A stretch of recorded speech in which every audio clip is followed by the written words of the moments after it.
occasion to welcome the bride and groom, Rachel and Clay.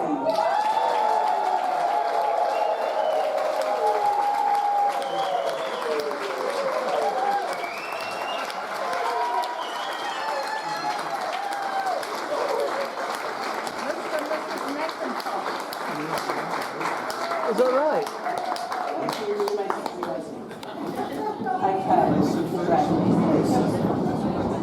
In Hebrew we say Hamotzi Lechem min haaretz, which brings forth bread from the earth.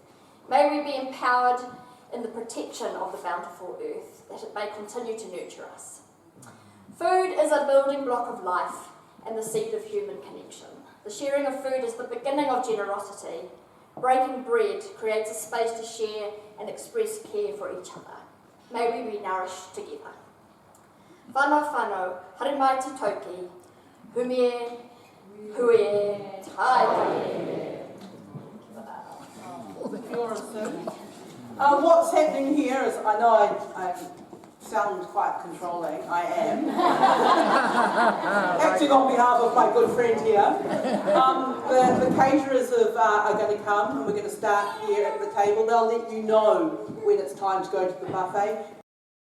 I think it would be really good to do a shout out to Sam and his crew from Urban Gourmet and the amazing service of food that they've given us.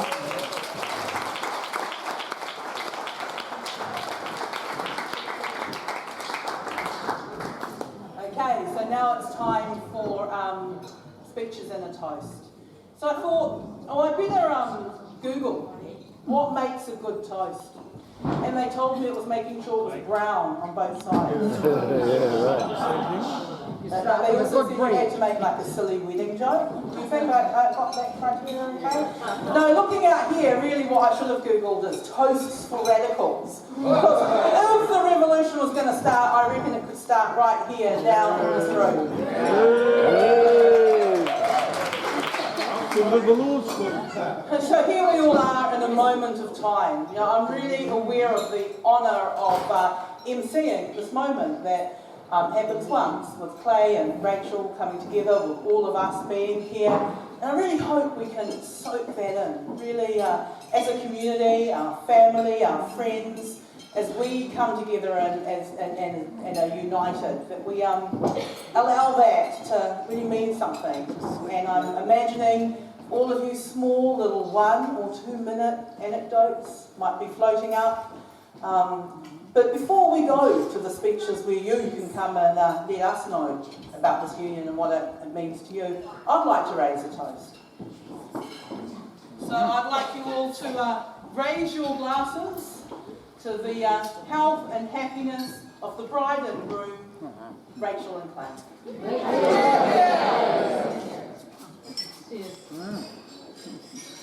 I now invite Clay to take the microphone. And I introduce you to the groom.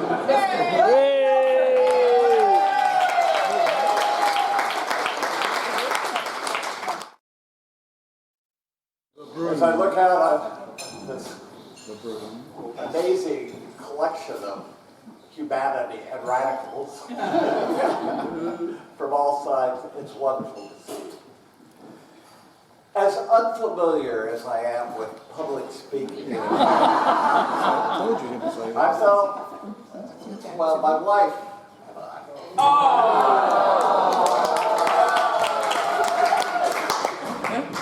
Thought I should at least give it a go. So we're going to do that. A few years back, I took a creative writing course at the Michael King Writers Center. Now, there was a reason. It had been pointed out to me that even my grocery lists were starting to sound like sermons. So I wanted to expand my repertoire of writing genres. And so to avoid putting you to sleep with an unintended sermon, I, like Sissy, Googled the groom's speeches. We're on treat tonight. Well, yeah, we're right there together, for a creative suggestion. And I don't know if you found this, but every website said, start your talk with a joke. Oh, well, I And to make the congregation, audience,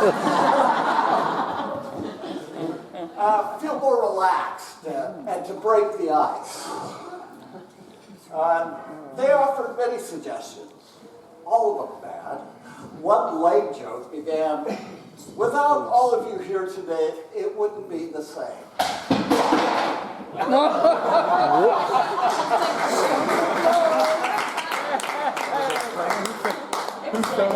Stepping on my line here. But it would be a lot cheaper. Now, can't you just hear the ice cracking? Mostly under my feet. So, there were some caveats about treading lightly if telling jokes about your wife or your new in-laws.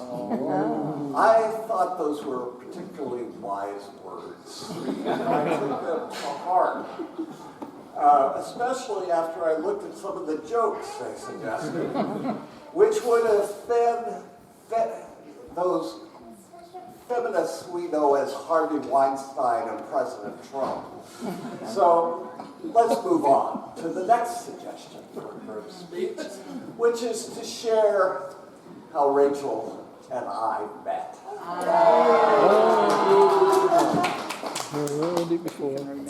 We were both attending a week-long workshop on furthering a living wage in New Zealand. Annie, where are you? Stand up, Annie. She's our, what do they call it? Sue? Matchmaker? Huh? Matchmaker. She put together this workshop on the living wage, and both Rachel and I were attending. The people who came to it were from unions, NGOs, and the religious community in hopes of building alliances across them to do the hard yards of convincing government entities and the business community to pay their employees a living wage. I found myself drawn to a particular union official. Like her hat, I found her fascinating.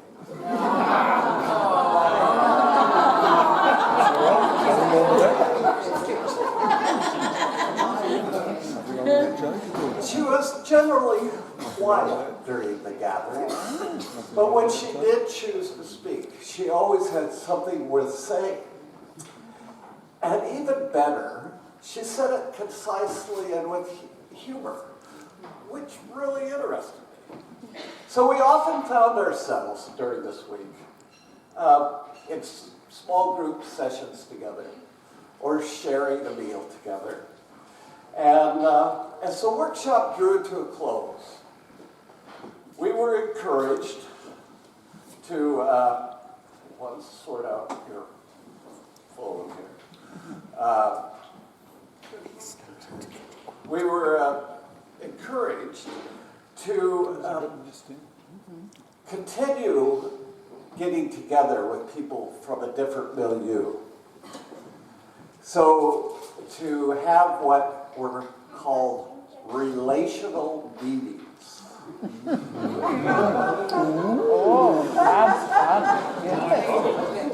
My wife, to be, said, we'll have lunch next week. So we had lunch next week, and many weeks after that. Neither of us guessed how good we would be at relating to each other. We learned that in spite of differences in age, nationality, and our pronunciation of vowels, we had much in common. We both had a passion for social justice and a desire to make the world a kinder and gentler place. We both believed in each other's work and wanted to participate in it any way we could. We loved our pets. We were both proficient in the kitchen. We laughed at the same things, especially at each other when we weren't as funny as we thought we were. We learned one more thing in preparation for tonight that we have in common. We are no Fred Astaire or Ginger Rogers. As our first dance will demonstrate bravely, we will attempt a foxtrot. You may not recognize it. So I thought I should give you a clue. And after much discussion, we both agreed we would much prefer to do the chicken dance. Time to move on because the group speech has a couple other boxes to tick. My wife. I do like saying that. My wife and I have truly enjoyed planning this evening for you. But we want to apologize for the venue being a little more crowded than anticipated. Wedding planners warn that a certain percentage of those invited will send regrets. You're not sure who you were supposed to be. Except for some of those in America, hardly anyone did. We are deeply touched, that so many of you, our extended whānau, wished to share this day with us. But that is not the only way you have shown love and support. Everyone who has helped today are part of that whānau. Our officiant, Tim. Where are you, Tim? Did you disappear? No, he's there. He's right there. Don't be shy. I can't see him. He's here somewhere. Yes. He's been Rachel's comrade since at least 2002. So they've had a few years together. And her maid of honor, Andrea, has been her comrade.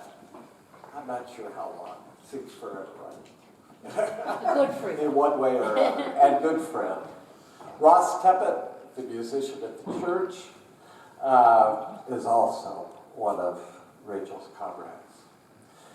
And our MC, Sissy Rock, and I first got together working on living wage stuff, you know, and became kind of enveloped into union work through them.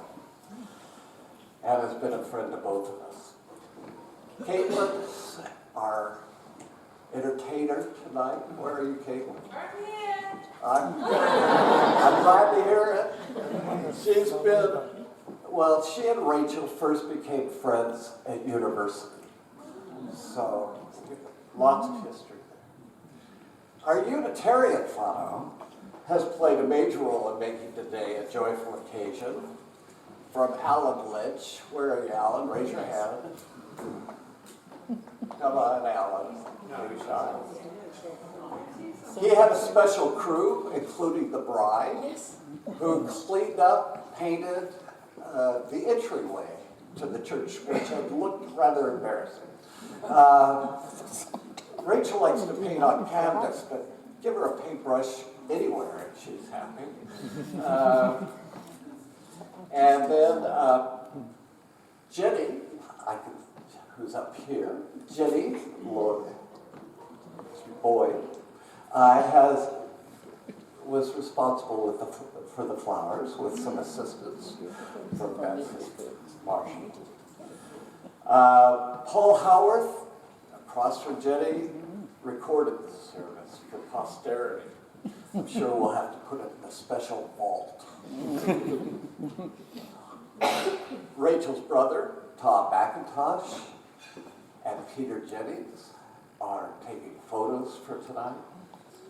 Nina Curry, who read The Velveteen Rabbit, has been a long and special friend of mine. I did her wedding, and she was waiting to see if I could get through my vows that I made them memorize. to Kate Todd, who provided one of our cakes tonight. Thank you. And a special thanks goes to Rachel's daughter, Sophie, for the gift of composing a song for today. There are no words to express fully our appreciation for it and your loving support of us. I'm sure your former voice teacher, Caitlin, thinks you sang it beautifully.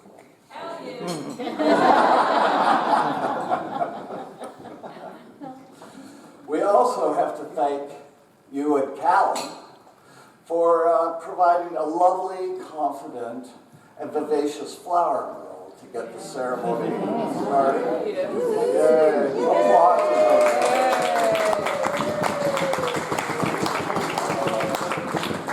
Isabel, your reviewing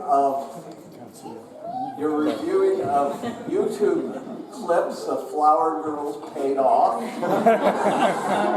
You did a wonderful job. Your grandparents are very proud. Thank you. You may have noticed there's one other key person has yet to be mentioned.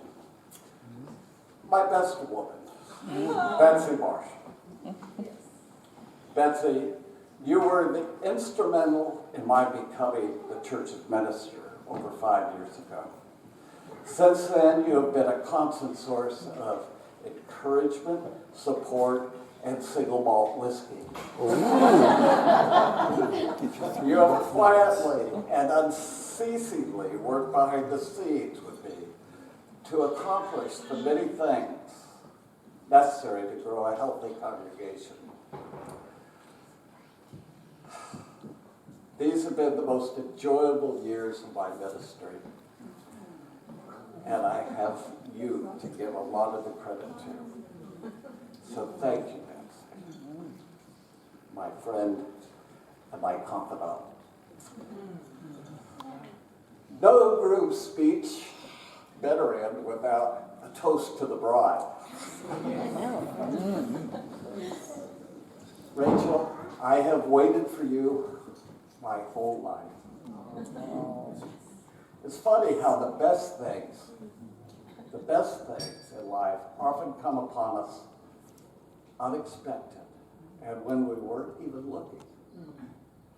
You are that for me.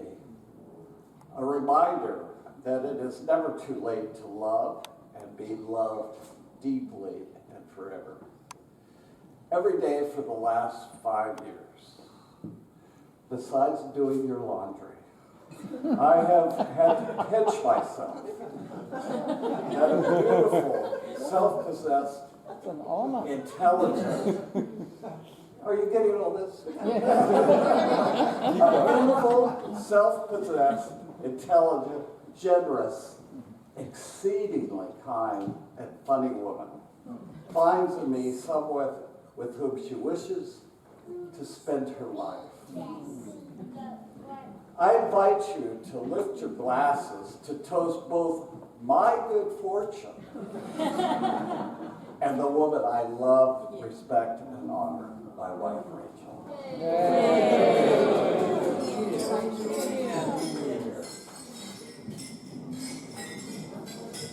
And now, she gets the next word. Thank you, Clay. That was a fantastic picture.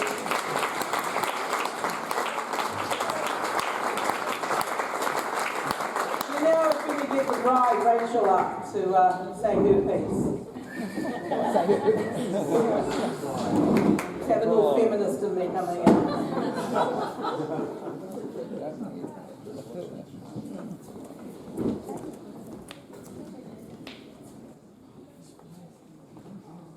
Kia ora koutou.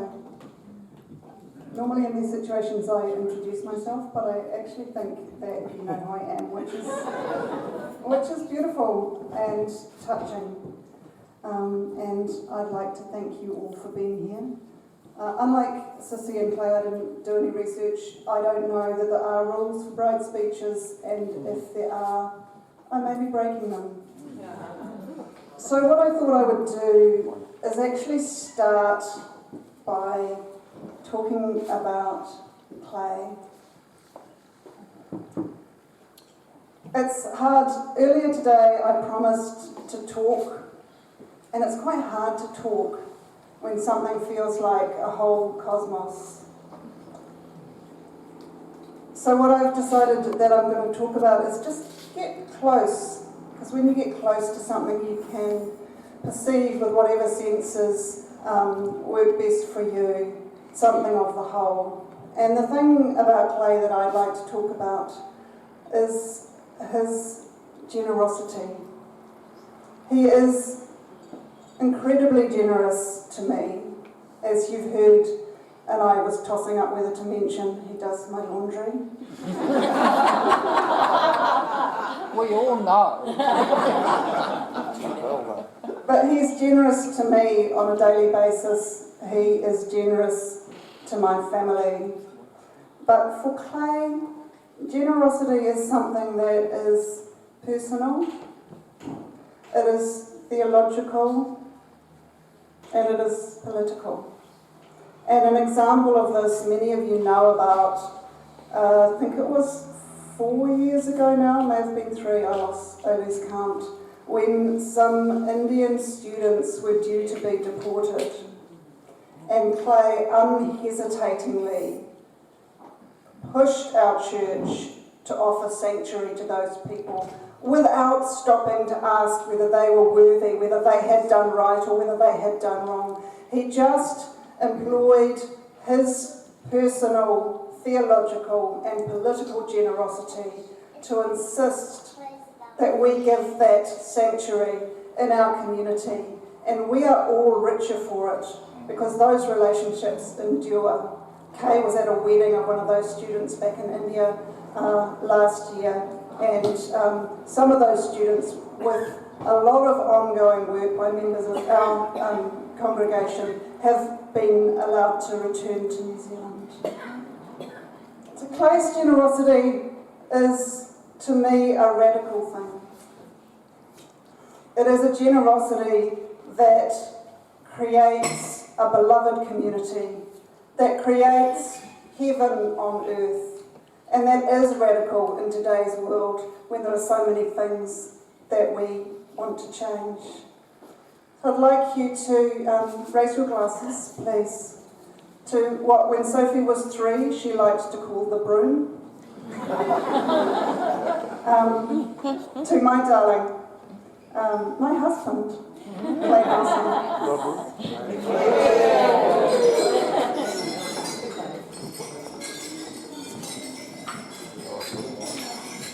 So I'm not going to. So, because there are no rules for a bridesmaid.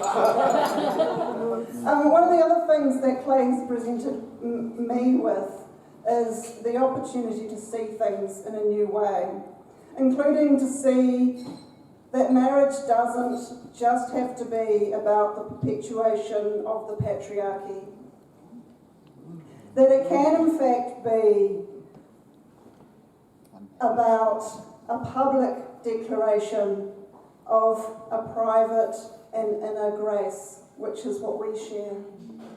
And to see that love flourishes much better out of a closet and in the light and in the sunshine. And it's sunny even though it's evening. And I've lost my train, but I'll get it back. Just bear with me. Oh, yeah, it's behind me. Very nice. And this is the sunshine, and this is the public, and this room is the community that we have chosen to share today with. And I would like to mention my best woman. In the order of service it said maid of honour. But actually my best woman, Andrea Rushton, who is a loyal friend, who is somebody I've shared laughter with, and we have shared tears, usually one at a time, which is good, although the laughter has almost always been at the same time, which is really great. And I'd also like to mention the other woman at the top table, Sissy, who has been part of creating this community here today. And also Betsy, I can't top what Clay said, but just to acknowledge you, Betsy. And I would like to acknowledge all of you, and that you come here from all different places and with all sorts of other things going on. And so if you have come here, you may have come here today missing a funeral to be here. You may have come here today although you sprained your wrist badly a few days ago. You may have come here today even though you find crowds and noise anxiety inducing, and I appreciate it and I thank you for it. And because there are no rules for a bride's speech, I'm now going to read a poem. I didn't write it. Maya Angelou wrote it. And it's called A Brave and Startling Truth. We, this people, on a small and lonely planet, travelling through casual space, past aloof stars, across the way of indifferent suns, to a destination where all signs tell us it is possible and imperative that we learn a brave and startling truth. And when we come to it, to the day of peacemaking, when we release our fingers from fists of hostility, when we come to it, when the curtain falls on the minstrel show of hate and faces sooted with scorn are washed clean, when battlefields and coliseum no longer rake our unique and particular sons and daughters up with the bruised and bloody grass to lay them in identical plots in foreign soil, when the rapacious storming of the churches, the screaming racket in the temple have ceased, when the pennants are waving gaily, when the banners of the world tremble stoutly in a good, clean breeze, when we come to it, when we let the rifles fall from our shoulders and our children can dress their dolls in flags of truce, when landmines of death have been removed and the aged can walk into evenings of peace, when religious ritual is not perfumed by the incense of burning flesh, and childhood dreams are not kicked awake by nightmares of sexual abuse, when we come to it, then we will confess that not the pyramids, with their stones set in mysterious perfection, nor the gardens of Babylon, hanging as eternal beauty in our collective memory, not the Grand Canyon, kindled into delicious colour by western sunsets, nor the Danube, flowing its blue soul into Europe, not the sacred peak of Mount Fuji, stretching to the rising sun, neither Father Amazon nor Mother Mississippi, who, without favour, nurture all creatures in their depths and on their shores. These are not the only wonders of the world. When we come to it, we, this people on this minuscule globe, who reach daily for the bomb, the blade and the dagger, yet who petition in the dark for tokens of peace. We, this people, on this mote of matter, in whose mouths abide cankerous words which challenge our very existence.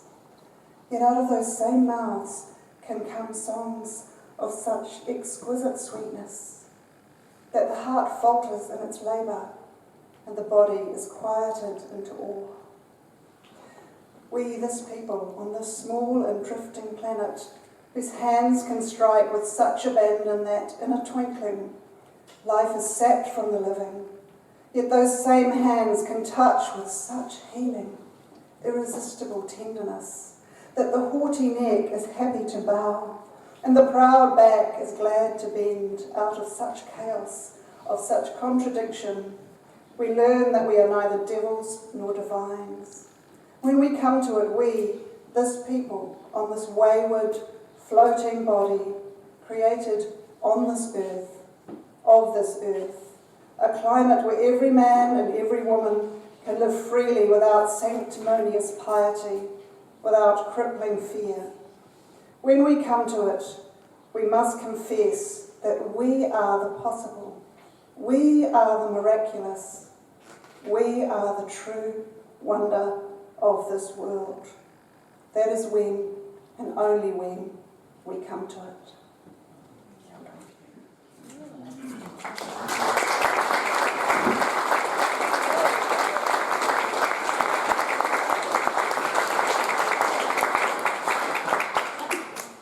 I think we're pretty lucky that Rachel lives in a world without rules. I was just sitting there thinking to myself, what did you think with like unionists and ministers giving the speeches? Of course it's going to be a very high quality. So